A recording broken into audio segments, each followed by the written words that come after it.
The Great Hall of the Galactic Conclave was a place that was built to impress. Its ceiling stretched so high that the top was lost in shadow. Its walls were made of a stone that had been carried from 17 different worlds, one slab from each member species, pressed together into something that was supposed to represent unity. Tall windows let in the light of a pale blue star. The floor was so polished that every delegate could see their own reflection when they looked down. It was a beautiful place. It was also a place full of liars. The session that evening was quiet. Most of the delegates had already left for the night. Only a small group remained in the lower archive chamber, deep beneath the main hall, where the oldest records were kept. The air down there was cold and dry, and the lights were dim.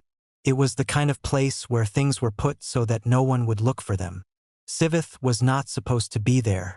She was a junior archivist, Keth by species, with pale green scales and eyes the color of amber. She had been assigned to catalog a collection of old trade agreements from the early years of the conclave. It was boring work. It was the kind of work given to people who were new and had not yet proven themselves. She had been at it for 3 weeks without finding anything interesting.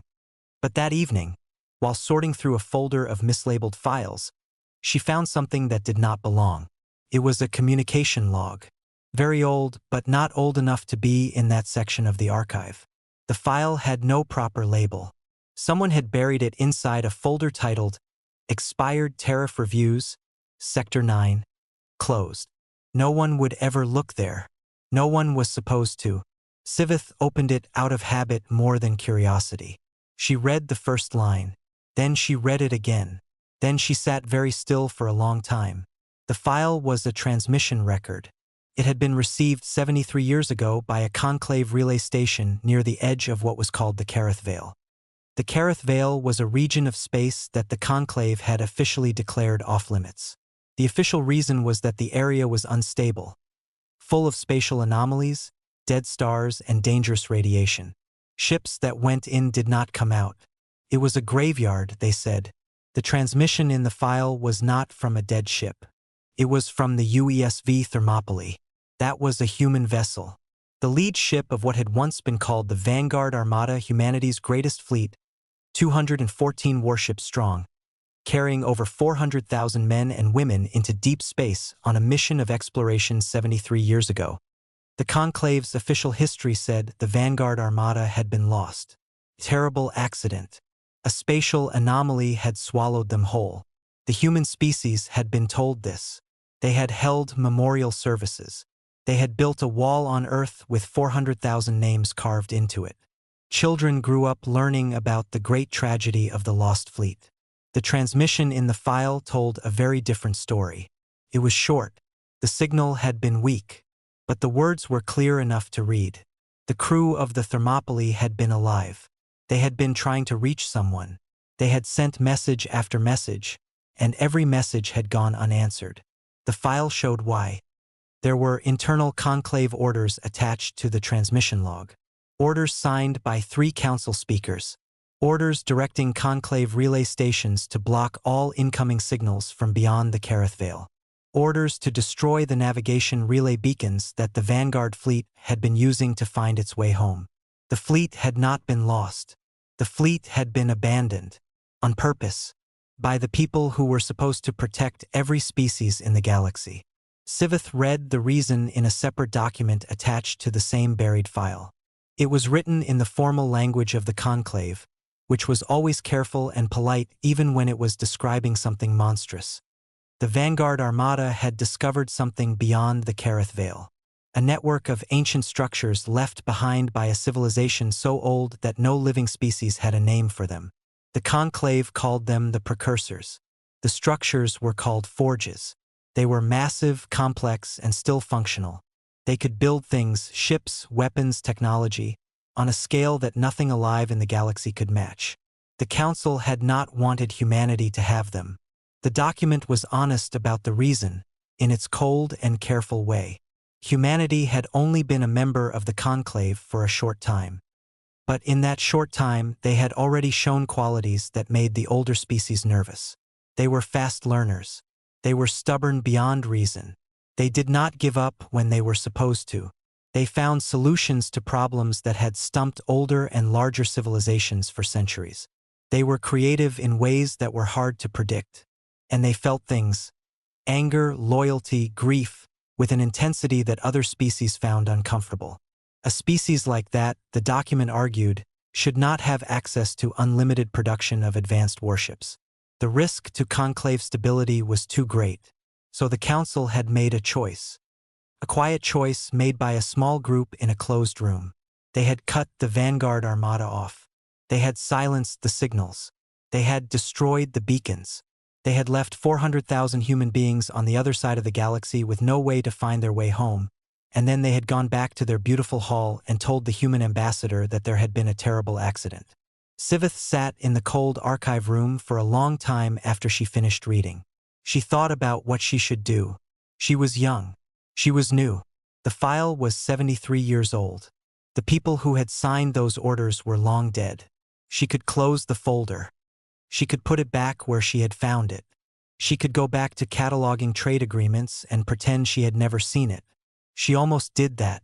But then she scrolled to the bottom of the file. There was one more entry. It was not 73 years old. The timestamp on it was 6 days ago. It was another transmission from the Thermopylae. The signal was strong this time, very strong. It had been received by a conclave monitoring station near the outer edge of the Kareth Vale, and the station had flagged it and automatically routed it into the archive system before any human operator had seen it. The system had buried it in the same old folder out of automated habit, matching it to the previous transmission records. The message was 7 words long.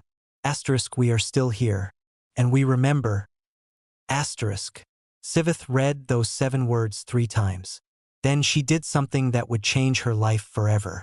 She copied the file onto a personal data chip, slipped it into the inner pocket of her robe, stood up, and walked out of the archive room. She walked down the corridor. She walked past the guard station. She smiled at the guard on duty, who waved her through without looking up from his desk. She walked out into the cool night air of the conclave station and kept walking. She did not know exactly what she was going to do with what she had found. She only knew that it needed to be found by the right people. And the right people, she had decided, were not in the Great Hall above. The human ambassador's office was located on the 42nd floor of the diplomatic residential tower. Director Mara Osei had lived in that office for 11 years. She was a tall woman with close-cropped gray hair and the kind of face that had learned not to show what it was thinking. She had spent her career navigating the complicated social waters of the conclave, always aware that humanity was considered the new species, the young species, the one that had to be careful about how much space it took up. She was awake when Sivith knocked on her door. It was past midnight. Mara had not been sleeping. She had been going over trade statistics and trying to ignore the feeling she had carried for the past 2 days. A feeling that something was wrong in the conclave, that there was a tension in the corridors she could not identify, that the other delegates were being polite to her in a way that meant they were hiding something. She opened the door and looked at the young Keth archivist standing in the hallway. She had never met Sivith before. She looked at the expression on the young woman's face, the pale scales, the amber eyes, the careful stillness of someone who was frightened but had decided to be brave, and she stepped back to let her in. Sivith sat down across from Mara's desk and placed the data chip on the table between them. She did not say anything. She did not need to. Mara plugged the chip into her reader and began to go through the file. She read slowly and carefully, which was how she always read important things. She read the transmission logs. She read the orders. She read the reason. She read the quiet, polite language in which the Council had explained why 400,000 human beings should be abandoned in the dark and forgotten. When she finished, she set the reader down on the desk. She looked at the wall for a moment. Then she looked back at Sivith. "How long ago did you find this?" she asked. 2 hours, Sivith said. "Have you told anyone else?" "No." "Does anyone know you're here?" "No." Mara nodded slowly. She picked up the reader again and looked at the last entry. 7 words. Strong signal. 6 days old. "They're coming back," she said. It was not a question. Sivith nodded. Mara Osei sat back in her chair. Outside the window behind her, The pale blue star that lit the conclave station moved slowly across the sky. The great hall below was dark. The 17 slabs of stone from 17 worlds stood silent in the shadows, pressed together in their shape that was supposed to mean something about peace. She looked at the 7 words on the screen. Asterisk, we are still here. And we remember. Asterisk. Good, Mara said quietly, to no one in particular. She got up, walked to her window, and looked out at the stars. Somewhere out there, beyond a veil of dead light and broken space, 214 ships were moving. 400,000 people, or the children and grandchildren of 400,000 people, were coming home. The conclave had spent 73 years building a beautiful lie. She did not know yet what was going to happen when the truth arrived. But she knew one thing with complete certainty. She was not going to stand in its way. The emergency session of the Conclave Council began at 3 in the morning, and no one was supposed to know about it. There were no official records made. No transcripts were kept. The 17 council speakers arrived through private access corridors, some still dressed for sleep, and gathered in a small room beneath the grand hall that had no windows and only one door. The room was used for exactly this kind of meeting, the kind that could not be explained to the public, the kind that only happened when something had gone wrong in a way that could not be made to sound ordinary. Archlegate Vorn called the meeting to order. He was old, even by the standards of his species, the Dravith, who were known for living a very long time. His skin was the color of dry stone. His eyes were large and pale, and they moved slowly, like something that had learned long ago that the world moved at a pace it could afford to wait for. He had been on the council for 60 years. He had been one of the 3 speakers who had signed the original orders 73 years ago. He was the only one of the 3 still alive. He did not look frightened. He looked tired and careful and very still. The signal is confirmed, said the conclave's head of deep-range monitoring, a small Veth named Aurelius, who had been pulled from his bed and was now standing at the front of the room with a data display floating in the air beside him. We received it 5 days ago. It was automatically routed and flagged by the border station at Relay Post 7 Alpha. The transmission is strong, much stronger than anything the original fleet was capable of producing. How much stronger? Asked Speaker Kelleth, a broad-shouldered Marn whose gray fur was flat against his skull, which meant he was afraid. Approximately 40 times, Aurelius said. We believe they have rebuilt and enhanced their communication systems using precursor technology. The room was quiet for a moment. What else do the sensor readings tell us? Vorn asked. Aurelius changed the display. A map appeared showing the edge of the Kareth Vale, a region that looked on a star map like a long dark smear at the far edge of the known galaxy. Around the edge of the veil, a cluster of small dots was marked in red. Mass displacement readings, Aurelius said. Gravitational signatures consistent with large vessels using fusion drives. We counted at least 180 distinct signatures before the readings were lost in background interference. More may be present. The formation is tight and disciplined. Very disciplined. He paused. More disciplined than any fleet we have on record. How long until they reach inner conclave space? Asked Speaker Dreen, a tall, thin Elarath whose long fingers were pressed together in a way that suggested she was trying to stay calm. At current speed estimates, 14 days. Perhaps 12 if they push harder. Another silence. Longer this time. We need to prepare a response, Kelleth said. Military options need to be on the table immediately. We cannot allow. We cannot allow what? Vorn said. His voice was quiet, but it stopped Kelleth mid-sentence. We cannot allow them to return? They are returning. That is no longer a thing we can prevent. What we can control is what happens when they arrive. We control nothing, said Speaker Dreen softly. If they have precursor technology, we control nothing at all. Vorn looked at her for a long moment. He did not tell her she was wrong. The human ambassador must not be told, he said. Not yet. We need time to understand what we are dealing with before that conversation happens. He looked around the room. No one outside this group speaks of this. No one. We will meet again in 48 hours. By then I want full military readiness assessments from every member fleet and a complete analysis of what precursor technology may have been integrated into those ships. He stood up slowly, pressing his hands flat on the table. We built a wall to keep something out 73 years ago. It seems the wall did not hold. He walked out. The others followed, one by one, back through their private corridors, back into the dark and quiet station, each of them carrying the same thought in different ways. The thing they had feared most was coming, and they had made it themselves. Director Mara Osei noticed the change the next morning. She was good at noticing things. It was the skill she valued most in herself. She had learned it over 11 years of working in the conclave, where almost nothing important was ever said directly. You learned to read the way a delegate held their shoulders. You learned to notice when a corridor that was usually busy was suddenly empty. You learned that when people were being especially pleasant to you, it almost always meant they were keeping something from you. The morning after Sivitha's visit, everyone was being especially pleasant to her. 3 separate council aides stopped her in the corridor to exchange small talk. Speaker Kelleth, who normally walked past her without eye contact, stopped to ask about her health. The scheduling office, which usually took 4 days to respond to her requests, sent her a lunch reservation confirmation within 20 minutes of her sending it. She smiled at all of them. She thanked them. She walked back to her office and closed the door. She had spent the rest of the previous night going through the file Sivith had brought her. She had read it 6 times. She had copied it to her own secure system and deleted the original from the chip so that if anyone came looking, Sivith would have nothing on her. Then she had sat in the dark for a long time, thinking. She had made no official report. She had sent no messages.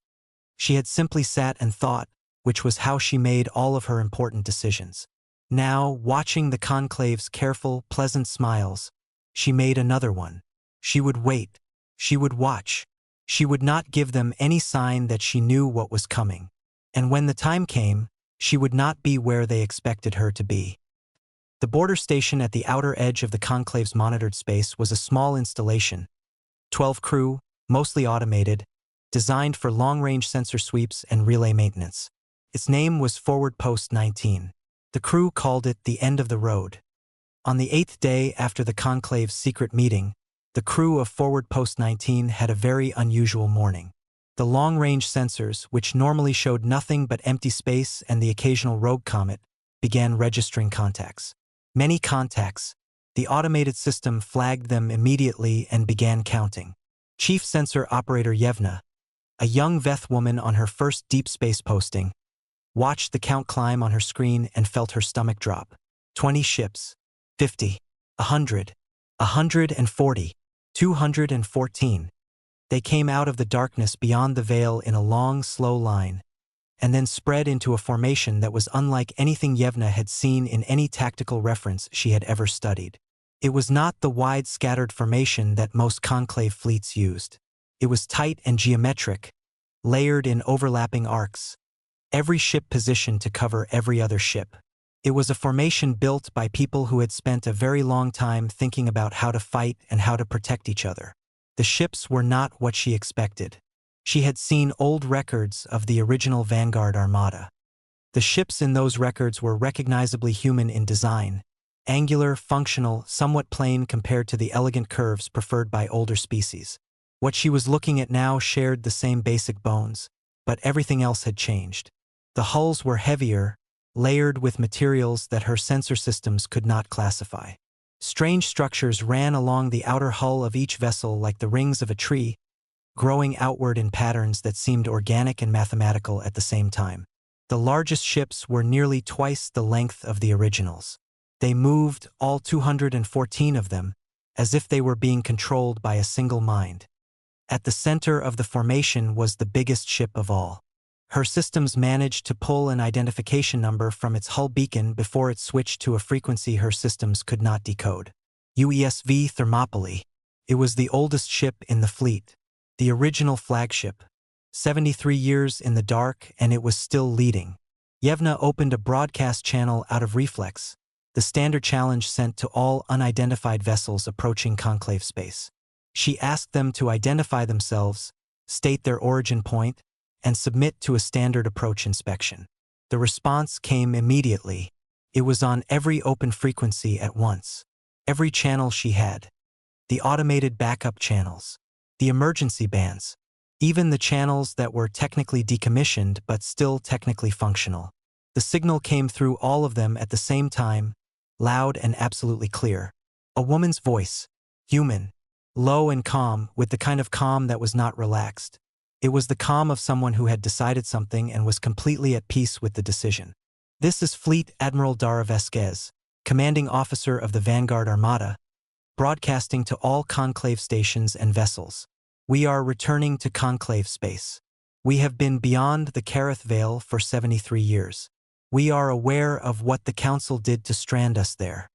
We have the evidence. We are broadcasting it now on all frequencies. A pause. Yevna heard her console begin to chime as data packets began flooding in alongside the voice signal. Files, documents, transmission records. She recognized what they were even before her system finished decoding them. The Admiral's voice returned. We are not here to ask for help. We are not here to negotiate. We are not here to request an inquiry or a committee or a formal review. We are here because what was done to us was a crime, and the people who committed it and the system that allowed it need to answer for it. Another pause, shorter this time. We are not asking for justice. We are here to collect it. The broadcast ended. The silence on forward post 19 lasted about 4 seconds. Then every alarm Yevna had started going off at once, and she was reaching for the emergency relay to the inner stations, and the fleet outside her window was already moving. Steady, unhurried, deliberate, deeper into conclave space. On the bridge of the Thermopylae, Fleet Admiral Dara Vasquez lowered the transmitter and turned to face the wide forward viewport. She was 41 years old. She had been born on the Thermopylae in the ship's medical bay during the fleet's 23rd year beyond the Veil. Her parents had both been crew. Her grandfather had been the original fleet's senior navigation officer. She had grown up in corridors and cargo bays and training rooms, surrounded by thousands of people who all carried the same quiet weight, the knowledge of where they had come from, what had been done to them, and what they were going to do about it. She had never seen a sunrise on a planet. She had never felt rain. She had never walked on ground that did not hum with the vibration of a ship's drive. Earth was a word people used with a certain kind of sadness, the way you talk about a place you love but can't quite reach in a dream. She had spent her entire life preparing for this moment. Every hour of training, every tactical drill, every late night spent bent over precursor schematics with engineers who were only a little less confused than she was. Every argument in Fleet Council meetings about how they would do this, how they would come home, and what home would look like after they got there. She pressed her hand flat against the cool surface of the viewport. The stars ahead of her were different from the stars she had grown up watching. There were more lights here. Stations. Ships. The lights of a civilization that had spent 73 years pretending she did not exist. Navigation, she said. Admiral. Set course for the Conclave Central Station. Standard approach speed. She paused. No, not standard. Comfortable. Let them see us coming. Yes, Admiral. She stayed at the viewport for a long time watching the stars. She was not angry exactly. She had been angry for a long time, but anger was like a fire. It burned through its fuel eventually and left something cooler and harder behind. What she felt now was older than anger. It was the feeling of someone who had waited a very long time for a door to open and had used every minute of the waiting to become something the people on the other side of that door were not ready for. The Thermopylae moved forward. Behind it, 213 ships moved with it, silent and perfect and terrible. They were home, and the reckoning was just beginning. The conclave broke apart before the Vanguard Armada even reached the inner systems. It did not break in a loud or obvious way. The Great Hall did not crack. The 17 stone slabs in the floor stayed pressed together. The lights kept burning, the schedules kept running, and the delegates kept showing up in their proper places with their proper expressions. But underneath all of that, the structure of the conclave, the agreements and the alliances and the quiet understandings that held 17 species together, began to fall apart like something that had been wet for a long time and had finally given way. It started within hours of the fleet's broadcast. The documents the Vanguard had transmitted alongside Admiral Vasquez's message had gone out on every open frequency. That meant every monitoring station, every civilian relay, every deep space vessel with a receiver had gotten them. The Conclave's communication team scrambled to suppress the signal, but it was like trying to hold back water with your hands. The data was already out, already being read, already being copied and forwarded and discussed in 1,000 different places by 1,000 different people who were asking the same question. Did the Council really do this? The answer, for anyone who read the documents carefully, was clearly yes. 6 of the 17 Council species issued public statements within the first 24 hours. All 6 condemned the returning fleet. They used words like rogue element and radicalized force and threat to Conclave stability. One of them, the Droken speaker, called the Vanguard crew mentally compromised by prolonged exposure to uncharted space. This was said with a straight face and a very serious expression, and almost no one believed it. For other species said nothing publicly, but their diplomatic channels were suddenly very active. Quietly, without official signatures or recorded meetings, representatives from each of those 4 species made contact with the Vanguard fleet. They offered information. They provided internal Conclave military deployment data, fleet positions, communication codes. They did this because they had their own reasons for wanting the Council's power structure weakened, and they were wise enough to know which side in this particular conflict was going to be the more dangerous one. The remaining 7 species did something that was, in a way, the most telling response of all. They began pulling their border fleets inward. Not toward the Vanguard, not away from it either, just inward into tighter defensive positions, like animals pulling themselves small before a storm. They were waiting to see what happened. They had learned something important from watching the Conclave for a very long time, and what they had learned was that the wisest thing you could do in a situation like this was not choose a side too early. Director Mara Osei received her summons to the Council chamber on the morning of the second day. She had been expecting it. She had spent the previous night preparing for it. She had read through every document in the file Sivith had brought her again, this time making careful notes. She had also spent several hours reviewing every public statement the Council had made about the Vanguard Armada over the past 73 years. Every tribute speech, every memorial address, every somber declaration about the bravery of the lost crew and the tragedy of their end. She brought her notes with her to the chamber. She did not bring an assistant or an aide. She walked in alone. The 7 speakers who had gathered were seated at the curved table at the front of the chamber. Archlegate Vorn was at the center. He looked at her with those large, pale eyes and said nothing as she took her seat across from them. The others watched her with the careful expressions of people who were deciding how much to admit and in what order. Speaker Kelleth spoke first. He was the one who had called the meeting. He placed a folder on the table in front of Mara and slid it toward her. "We wanted to speak with you directly," he said. "Before you heard about this from other sources. We believe the people returning in those ships have been exposed to materials and energies beyond the Kareth Veil that have damaged them, their perceptions, their judgment." He tapped the folder. "Our scientific team has compiled an assessment. Prolonged exposure to the precursor structures and the radiation fields in that region has likely produced psychological changes in the crew, passed down through generations. What they believe happened to them is not necessarily what actually happened.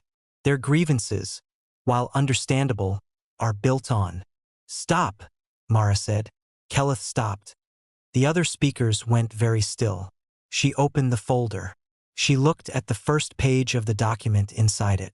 She turned to the second page, then the third. Then she closed the folder and set it flat on the table with her hands pressed on top of it. "I've read this," she said. "Not this specific document, but the argument in it. I've read it in the original files that your council buried 73 years ago. The same argument, that humanity is unstable, that humanity is unpredictable, that humanity's emotions are excessive and their ambition is dangerous, and therefore they cannot be trusted with what they found." The chamber was quiet. "I want to be very clear with all of you," Mara said. "I know what the documents in that fleet's broadcast contain. I know what your council did. I have known since 2 nights ago, when an archivist came to my door in the middle of the night because her conscience would not let her sleep. She looked at each of them in turn. That archivist, by the way, is under my protection. If anything happens to her, I will consider it a hostile act against the human delegation. Vorn spoke for the first time. Director Osei. I'm not finished, she said. He closed his mouth. You left 400,000 people in the dark. You cut their way home. You watched them disappear, and then you came out and held ceremonies for them and told their families they died with honor. Her voice was completely steady. She had decided before she walked into the room that she would not raise it, because she did not need to. You built a wall with their names on it. You made speeches. And then you went back to this chamber and sat in your chairs and went on with your business, and that was the end of it. She stood up. I am the human ambassador to this conclave. I have spent 11 years sitting at your tables and following your rules and being careful about how much space I take up because that is what was asked of me. She picked up the fabricated document in the folder. She held it up. Then she let it fall back onto the table. I will not be issuing any statement condemning the Vanguard Armada. I will not be attending any briefings designed to produce one. I will not be standing beside this council when it tries to explain to the galaxy why what it did was somehow necessary or reasonable or for the greater good. She picked up her notes.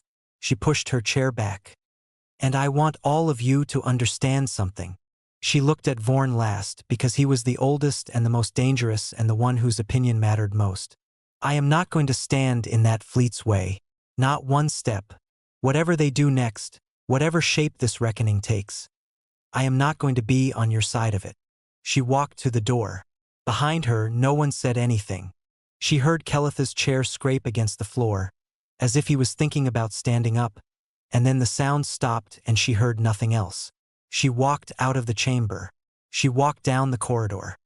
She walked past the guard station and the pale marble walls and the windows that looked out over the station. She went back to her office, sat down at her desk, and for the first time since Sivith had knocked on her door, she allowed herself to feel something other than careful. It was not satisfaction, exactly. It was something heavier than that. The feeling of a door that had been held shut for a very long time finally being opened, and not knowing yet what the air on the other side would feel like. The Vanguard Armada did not race toward the Conclave's heart. It moved at a considered pace, steady and even, the kind of pace that said, we are not afraid of you and we are not in a hurry. The formation did not break. The ships did not scatter. They moved as a single mass through the outer systems, and as they moved, they continued broadcasting. Every few hours, a new set of documents was released. Internal council memos from 50 years ago, discussing the cover story they had constructed. A financial record showing that the maintenance budget for the Kareth Vale relay beacons had been secretly cancelled rather than the beacons themselves failing. A personal letter from one council speaker to another, written 30 years after the event, in which the writer said simply that he sometimes woke in the night thinking about it. The galaxy read all of it. Public response was unlike anything the Conclave's communication teams had modeled for. They had expected outrage, they had prepared for outrage. What they had not prepared for was the particular quality of the feeling that spread across inhabited space in those days. It was not just anger. It was the feeling of something believed for a long time turning out to be false. 73 years of a story, the tragedy of the lost fleet, the brave crew gone into the dark, turned inside out and shown to be a murder dressed up as a memorial. Statues of conclave speakers were removed in 3 systems. Protests happened outside human embassies, not against humanity. People bringing flowers, bringing lights, standing quietly with signs that said things like, "We did not know." A Marn elder on one of the frontier worlds gave a speech that was widely shared in which he said, in his species' direct way, "We were lied to and we should be ashamed of what was done in our name." The Conclave's public response teams tried to control the narrative. They released their fabricated assessment document, the one claiming the crew had been psychologically altered. It was picked apart by independent researchers within hours. Scientists pointed out that the precursor materials cited as causing mental damage were ones the Conclave had never actually studied. Journalists found that the lead researcher listed on the document had only been assigned to the project 4 days ago. The document fell apart before it could do any good, and its failure made things worse, because now it was proof that the council was still lying, still trying to manage the story, still choosing spin over truth. And through all of it, the Vanguard Armada kept moving. Steady, unhurried. Vasquez spent most of those days on the bridge of the Thermopylae, reviewing tactical data and meeting with her fleet council. She was asked more than once whether she intended to fire on civilian targets. The question bothered her, not because it was unfair, but because she understood why it was being asked. She answered it the same way every time. We are not here to punish the galaxy for what the council did. We are here to hold the council responsible. Those are different things. I need every person in every species to understand the difference. She meant it. She had spent years thinking about what this homecoming would look like. She had made choices about it, hard choices, choices that some in her own fleet had argued against. But she had held firm on all of them, because she understood something that the council did not seem to understand about her people. Humanity had learned, in 73 years in the dark, exactly what they were capable of. They had learned how far they could push and what happened when they did. They had built things and broken things and lost people and started over, and they had come out the other side knowing themselves in a way that very few civilizations ever had the chance to. They had come home to make a point, not to become the thing they were fighting. Not yet, anyway. But they were not above letting the council wonder about that. The inner systems were now 4 days away. The Conclave Defense Fleet was assembling at Orith Station, the largest military installation in the known galaxy. Reports were coming in of more ships being pulled from patrol routes, more reserves being called up, more firepower being gathered in one place than had existed in a single location in living memory. Vasquez looked at the tactical map on her display for a long time. Then she looked up at her first officer, a quiet, steady man named Ruin, whose grandmother had been the Thermopylae's original chief engineer. They're gathering everything at Orith, she said. Yes, he said. Good, she said. That means it'll all be in one place. She turned back to the map. She did not look worried. That was the thing about Vasquez that the Conclave's analysts had missed in all their modeling. They had calculated the Vanguard's military capacity. They had assessed the firepower. They had studied the formation patterns and the drive signatures and the unknown hull materials. They had been very thorough. What they had not modeled was 73 years of someone waiting, preparing, and wanting. That kind of thing did not fit neatly into a tactical assessment. But it was the most important factor of all. The Battle of Orith Station began at dawn, by the station's internal clock. Orith was the largest military installation the Conclave had ever built. It had been constructed over 40 years, expanded 3 times, and was now a structure so large it had its own gravitational field. It sat at a major junction of transit corridors in the inner systems, which made it both the most strategically important point in Conclave space and the natural place to make a stand. Around it, the assembled Conclave defense fleet floated in a formation that stretched across 200,000 kilometers. More than 1,000 warships, the largest gathered force in living memory. Every tactical analyst who had run the numbers agreed. The Vanguard Armada, with 214 ships, could not win this fight. The math was too clear. Numbers, firepower, position, every advantage belonged to the Conclave. The most optimistic estimates given to Vasquez's fleet predicted that they could damage perhaps a third of the Conclave force before being overwhelmed. Those estimates were made by people who did not know what the Vanguard was actually carrying. In the 73 years that the fleet had spent beyond the Kareth Vale, the crew had done what humans always did when put in an impossible situation with no way out. They had gotten to work. The precursor forges they had discovered were ancient beyond any easy description. The civilization that had built them was gone so long ago that no trace of it remained anywhere in the galaxy except these structures. These massive, silent, impossible machines that still functioned after an amount of time that no one could calculate. The fleet's first engineers had spent years just trying to understand what they were looking at.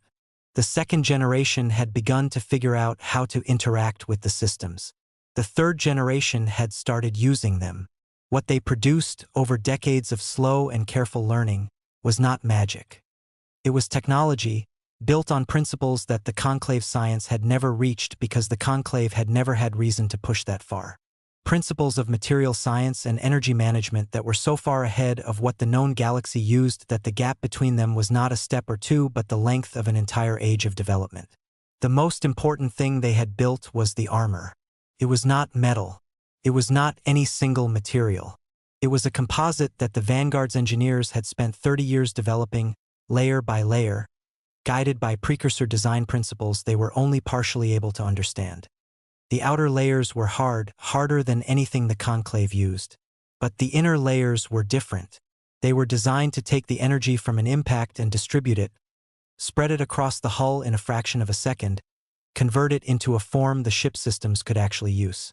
A hit from a conclave cannon did not damage a Vanguard ship the way it was supposed to. It stung it, and then the ship used the energy from that sting to power its own systems. The conclave's weapons, in a very literal sense, fed them. The second thing was the drives.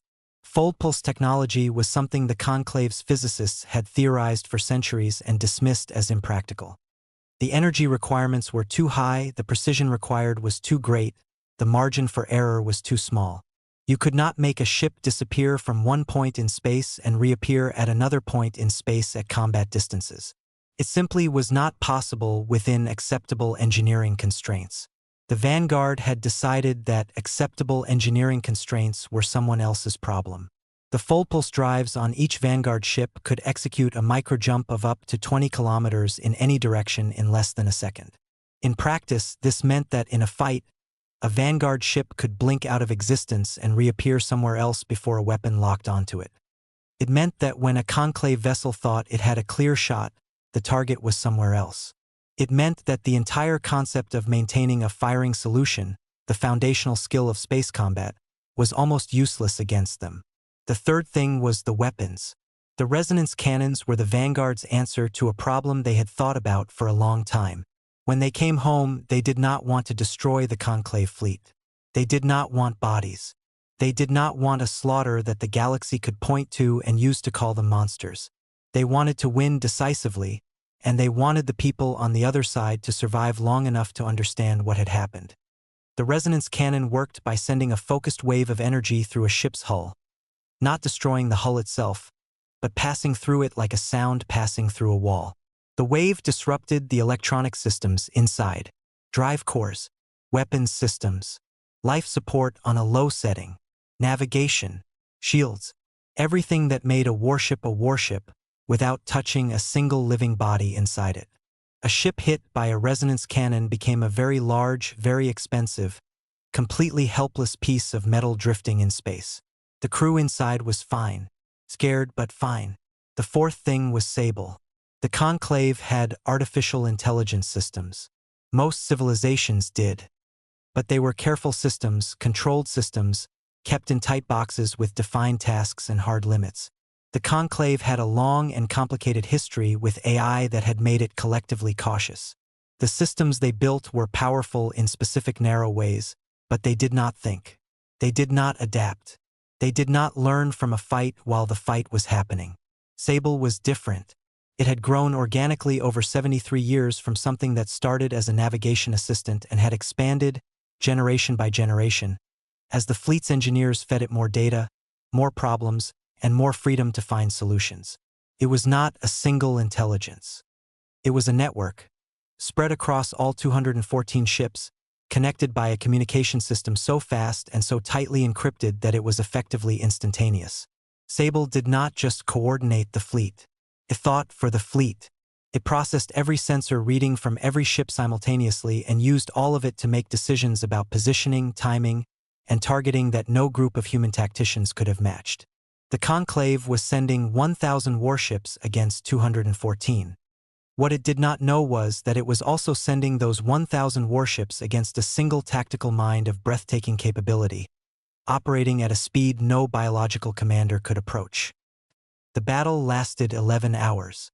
In the first hour, the conclave fleet opened fire at maximum range, expecting to bleed the Vanguard before it could close the distance.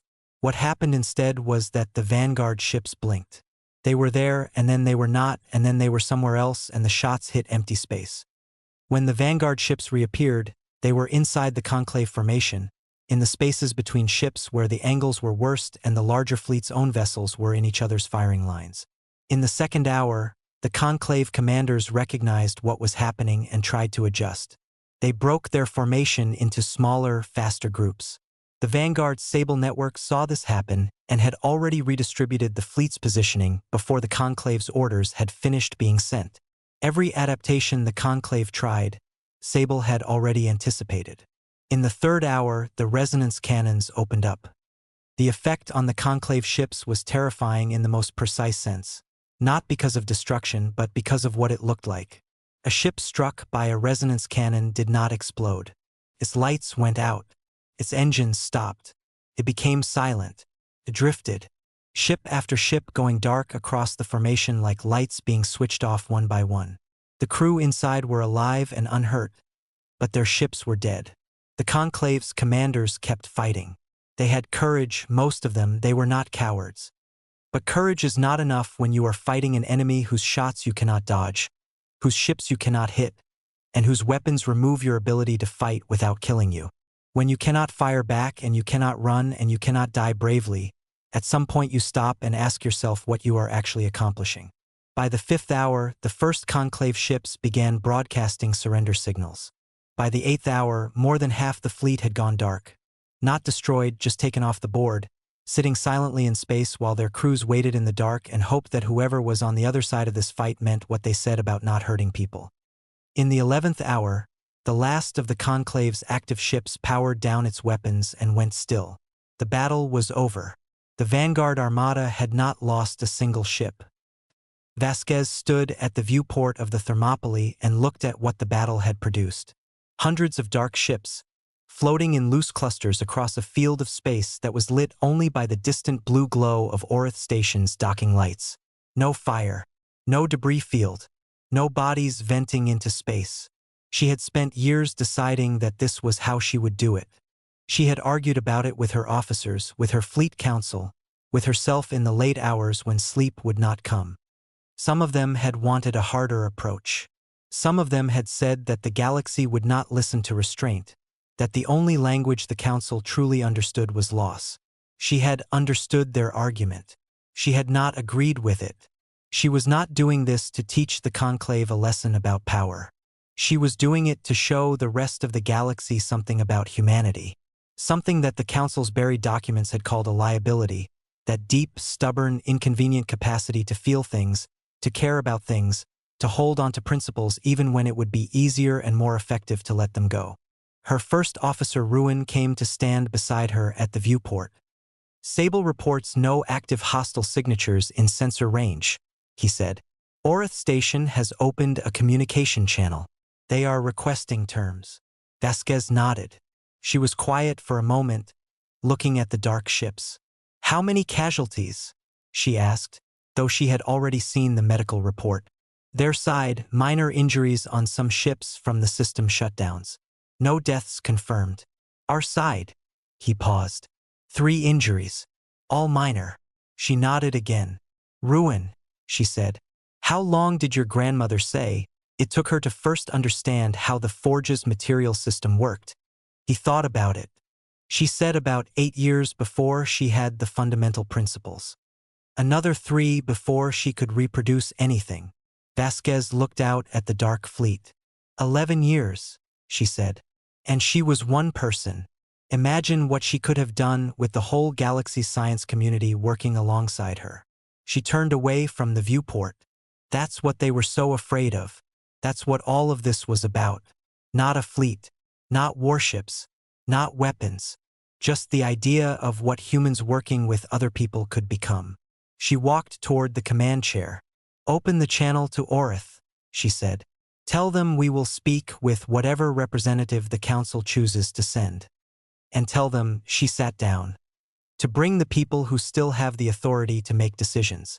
We're done talking to messengers. Ruin moved to relay the message. Then he stopped and looked back at her. Admiral, he said, we won. She looked at him. Her expression was not what he expected. It was not triumph. It was not satisfaction. It was something older and quieter, the look of someone crossing the last mile of a very long road and thinking about all the miles behind it. "We cleared the path," she said. "The hard part is next." She turned to face the forward viewport. Orith Station's lights glittered ahead of them, soft and blue against the dark.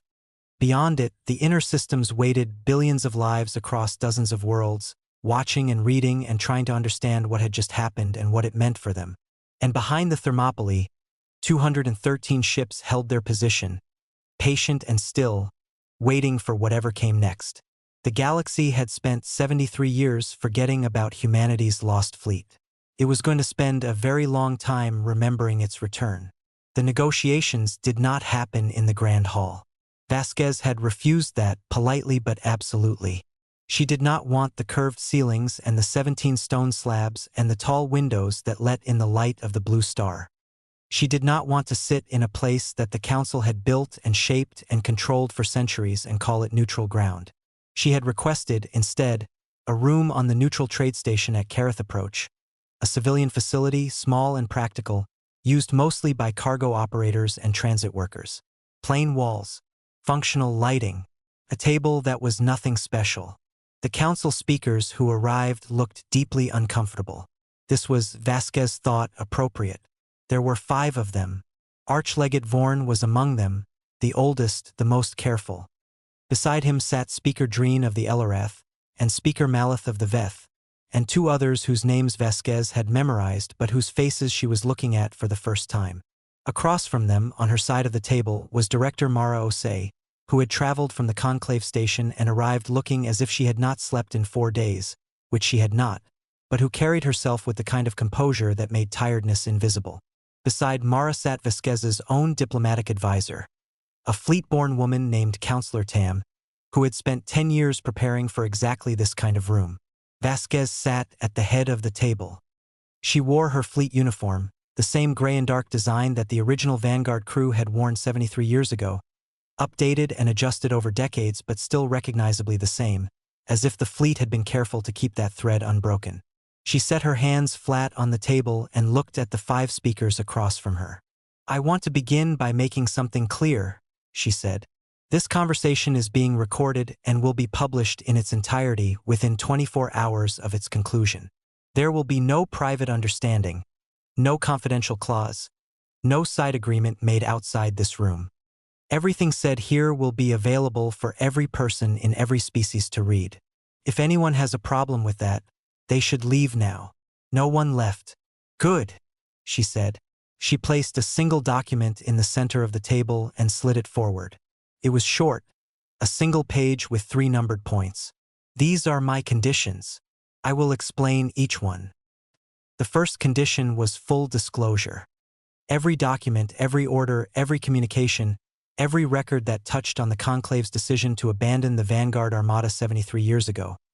All of it without redaction, without selection, without any filtering by a Council communication team, to be released simultaneously to every inhabited world. Not managed, not contextualized. Just released, raw and complete, and let the galaxy read it for themselves. Speaker Maleth objected immediately. He said that some of the documents contained information about other operations, about sources, about processes that could not be made public without harming current conclave functions and the safety of ongoing diplomatic work. Vasquez looked at him steadily. "Then you should have thought about that before you put those things in the same files as your orders to strand my people." The objection was withdrawn. The second condition was structural. The Conclave's closed Security Council, the body of senior speakers who had operated without oversight, without record, without accountability, for over a century, would be dissolved. In its place, a new body would be formed with representatives from all 17 species plus, now the Vanguard state. Every session of this body would be recorded. Every decision would require a documented majority vote. No single species, no single speaker, no small group of people meeting in a room with no windows would ever again have the authority to make the kind of decision that had been made 73 years ago. Speaker Dreen asked how this new body would be structured. Vasquez said that was a conversation for a later table, one that would include many more voices than were present in this room. She said she had suggestions but no demand for a specific format, because this body was meant to serve the whole galaxy, not the preferences of one fleet. She said she was, in fact, willing to not have a human share the body at all, if the other species preferred it that way. This answer surprised the speakers. She could see it in their faces, that small shift of expectation rearranging itself. They had prepared for this meeting the way you prepare to argue against something being taken from you. They had not prepared for the possibility that what they were being asked to do was something that might be reasonable. The third condition was recognition. The Vanguard State, that was the name the fleet had formally adopted for the nation they had become in the dark beyond the Kareth Veil, was to be acknowledged as a full, sovereign, peer power within the known galaxy. Not a conclave member, not at first, though that could come later if both sides chose it. But recognized, named, given standing, given the right to sit at tables, to sign agreements, to make choices about their own territory and their own people without requiring conclave permission. Their territory was the precursor Forge system, the region beyond the Kareth Veil that the Council had tried to keep humanity away from 73 years ago. It was, the Vanguard's lawyers had noted with some satisfaction, territory that the Conclave had officially declared a no-go zone, which meant the Conclave had never formally claimed it, which meant there was no legal dispute about ownership. It was simply theirs. Had been theirs from the moment the Vanguard crew had landed and started working and built a life. Vorn, who had been quiet through most of the session, finally spoke. He did not challenge any of the three conditions. He looked at them with his large, pale eyes and he did not argue or object. He simply looked at Vasquez and asked her, in a quiet and direct voice, "Why? You had the power to take more than this. After Orith, you had more military capacity than any force in the galaxy. You could have demanded anything. Territory, reparations, political control. The galaxy would have had to accept it." He paused. "Why are you asking for this and not for more?" The room was quiet. Vasquez looked at him for a long moment. She thought about the Thermopolis corridors, where she had grown up. She thought about her grandfather, who had served on this ship before she was born and who had died on it before she was old enough to understand loss. She thought about all the people in her fleet who had been born in the dark, who had grown up knowing only the hum of ship drives and the cold light of stars through viewports, who had spent their whole lives preparing for a moment they were not sure they would live to see. She thought about what they had built in those 73 years. Not just ships, not just weapons, something harder to name and more important. "Because my people spent 73 years in the dark," she said. "And what we learned in there, the hard way, the only way things get really learned, is exactly who we are and what we're capable of." She let the silence sit for a moment. "I am not going to spend all of that becoming you." Vorn looked at her for a long time. His expression did not change. But something behind his eyes did. Some very old, very careful thing that had been holding a particular shape for decades quietly releasing itself. He picked up the document. He read it again, though she was fairly sure he had already memorized it. Then he signed it. The other four speakers followed, one by one. The disclosure went out the next morning. All of it. Everything. The orders. The signatures. The meeting notes. The financial records. The cover stories. The communication logs with the Thermopolis unanswered signals. 73 years of buried truth, released simultaneously to every communication relay in the known galaxy. The response was unlike anything anyone had been prepared for. Some worlds erupted in anger. Protests outside conclave offices, demands for investigation, calls for specific speakers to resign. 3 of the 17 species demanded formal apology proceedings against the surviving members of the original council decision chain. The human diaspora, humans living on other worlds, working in other species systems, scattered across the galaxy in the way humans always ended up scattered, gathered in public places and were mostly quiet, which was somehow louder than anger. Some worlds were ashamed, quietly, genuinely ashamed. Ordinary people who had grown up believing the story of the lost fleet, who had lit memorial candles and taught their children about the tragedy, who now had to absorb the knowledge that they had been mourning a murder staged as an accident. They did not know what to do with that yet. It would take time. Some worlds were something else entirely. There were places, particularly among the species that had quietly passed intelligence to the Vanguard during those early days, where the reaction was something closer to relief. as if a weight had been sitting on the conversation for 73 years and had finally been put down. The memorial wall on Earth was in a park in the oldest part of the city of Geneva. It was a long curve of dark stone, taller than a person, with 400,000 names carved into it. Each name had a rank and a posting and a date, the date the fleet had left Earth. There was no death date. The memorial committee had decided 73 years ago that putting a date of loss was too imprecise, that the crew had probably died at different times over hours or days as the anomaly took them, and it was better to leave it open. Director Mara Osei stood in front of that wall 2 weeks after the signing. She had come home for the first time in 4 years. The city was different than she remembered, or she was different, which was more likely. She stood in the park in the early morning, when no one else was around, and she read names.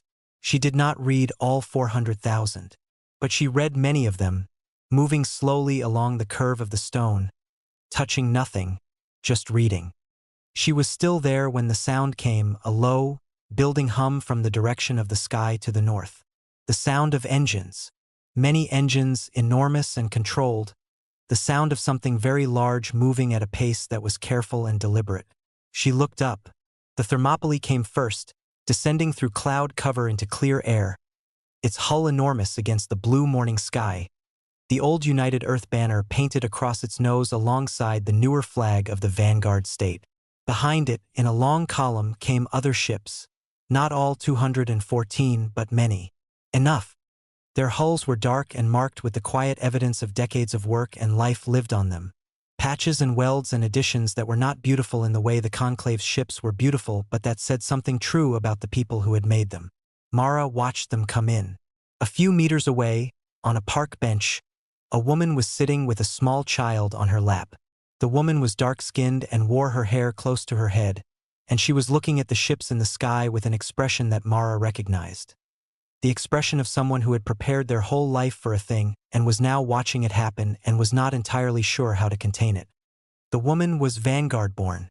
She was here for the first time, sitting on actual ground, under an actual open sky, on the world her family had come from and never expected to return to. The child on her lap was small, maybe 3 or 4 years old, with round eyes fixed on the ships coming out of the clouds above them. The child pointed up. Her voice was clear and simple in the morning air. "Are those ours?" The woman looked down at her daughter. Something moved across her face, large and complicated and old. She reached down and pressed her free hand, open and flat, against the grass beside the bench. The ground under her palm. Solid. Real. The world her grandparents had left and her parents had been born without, and she had grown up hearing about the way you hear about something in a dream. She held her hand there for a long moment. Then she looked up at her daughter and said, quietly, "They always were." The Vanguard state took up its place in the galaxy in the weeks and months that followed. It was not a simple process. Nothing about what came next was simple. There were arguments and complications and setbacks and moments when it seemed like the work of building something new was harder than the work of fighting for the right to build it had been. That was how it always went, when the emergency was over and the real thing began. But the precursor forges were open now, open not just to the fleet, but, under careful and negotiated agreements, to research teams from species across the galaxy. The understanding that had taken the Vanguard decades of isolation to develop began to spread, piece by piece, into the hands of scientists and engineers who had never had access to it before. The things that could be built and learned and solved with those tools, in the hands of a galaxy working together rather than a council keeping secrets. That was a conversation that was only just beginning. The new oversight body held its first session 3 months after the signing. 11 species sent representatives. The Vanguard state sent Counselor Tam. The session was recorded in full and published within hours. It was, by most accounts, somewhat boring, procedural, careful, full of the kind of slow and specific language that governing bodies use when they are trying to be precise. Nothing dramatic happened. That was, everyone agreed, rather the point. Vasquez returned to the Thermopylae after the signing and did not return to Earth or the Conclave station. She had work to do. Her fleet needed maintenance, her people needed time, and the precursor forges needed attention. She was not a politician. She had done the politician's work because it needed to be done and she was the one who could do it. But the ship was where she belonged and the ship was where she went. She stood at the viewport on the night of the signing, looking out at the stars beyond the Kerith Vale. They looked the same as they always had from this angle, the same cold lights she had grown up watching, that her parents had grown up watching, that her grandfather had watched on the last night before the council cut the way home. She had brought them home. Not all of them. Too many names were gone, too many years, but the people who remained. The children and grandchildren of the ones who had been lost. She had brought them back, and she had done it without becoming a monster, and the galaxy knew the truth now, and the structure that had made the lie possible was being taken apart and rebuilt. It was not everything. It would never be everything. History did not work that way. It did not give you complete victories with clean edges. But it was something real. She stayed at the viewport for a long time. Then she turned away and went back to work. Behind her, the stars kept burning, cold and patient as they always had. But the dark between them was a little less complete than it had been 73 years ago, when a fleet had disappeared into it and the galaxy had looked away. The dark had tried to swallow them. They had come back from it carrying light.